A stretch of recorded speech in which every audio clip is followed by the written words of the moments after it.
Assalamu alaikum, hello, habari zenu, kwa mliko leo jikoni kwa ustadha tunawaletea jinsi ya kupika mkate wa mayai ama Swahili sponge cake.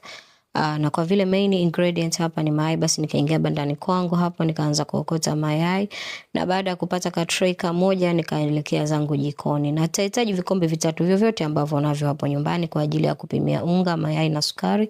Pia utahitaji kuwa na hiliki, arki vanilla na chumvi, na andaa kabisa baking tray yako kabla hujaanza kupiga mkate wako. Basi na nikapima na vipimo vya mzani. Kuna watu walisema vikombe wao hawaelewi, so niwapimie mzani. Nikapata mayai 8 kwa gramu 398, na sukari nikatumia kijiko hiko kikubwa, vijiko 10 kwa gramu 221, na unga wa ngano unaujaza kabisa, unafanya kama mlima kwa gramu 229.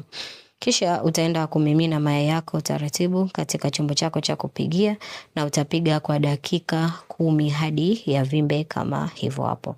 Baada hapo utaweka sukari. Sasa utaanza kuweka sukari taratibu, nayo utapiga kwa dakika 10 hadi 15.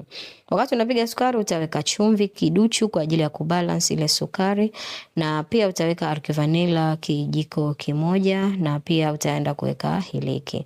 Kazi ya chumvi hapa inasaidia kama sukari inakuwa nyingi basi kidogo inashusha. Baada ya dakika 10 kinafuata kipengele muhimu sana ambacho ni unga. Ukikosea kuchanganya hapa ndo umekosea. Kwa hiyo utatumia mchapo ama utatumia mwiko. Mimi napenda sana kutumia mwiko kwa ajili ya kuchanganya. So utaweka unga taratibu na utakoroga hivyo taratibu ili mkate wako usishuke. Lakini hakikisha wakati unakoroga hapa, koroga hadi huko chini. Unaona unga wote unakuwa unaenda kukaa kule chini. So ukikosea hapa basi mkate wako hauivi, ama ukiiva unakuwa haupandi juu. Basi utachanganya vizuri mpaka ukihakikisha unga wote chini umeisha. Utamimina sasa katika chombo chako cha kuokea, na mchanganyiko ukiwa hivyo utaona kabisa chini hakujabaki unga hata kidogo. Kinachofuata hapo utaupiga piga ili kutoa hewa, kwa sababu keki isifanye matundu ama mkate usifanye matundu wakati wa kuiva.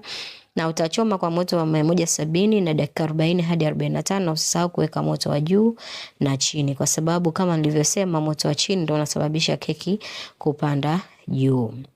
Na baada ya dakika 40 ama 45 keki yako imeshaiva. Ukiweka kijiti kimetoka kikavu kabisa, basi utaiacha ipoe kama dakika 10, kisha utaitoa katika baking tray na kuweka katika wire rack ili iweze kupoa zaidi kabla ya kuikata. Kama unapenda mkate wako uwe mgumu kidogo, basi unaweza ukaongeza unga hata vijiko 2, na unaweza hapo ukaserve na chai ama kinywaji chochote upendacho. Basi wale walioomba recipe ndio hii hapa ya sponge cake ama mkate wa mayai.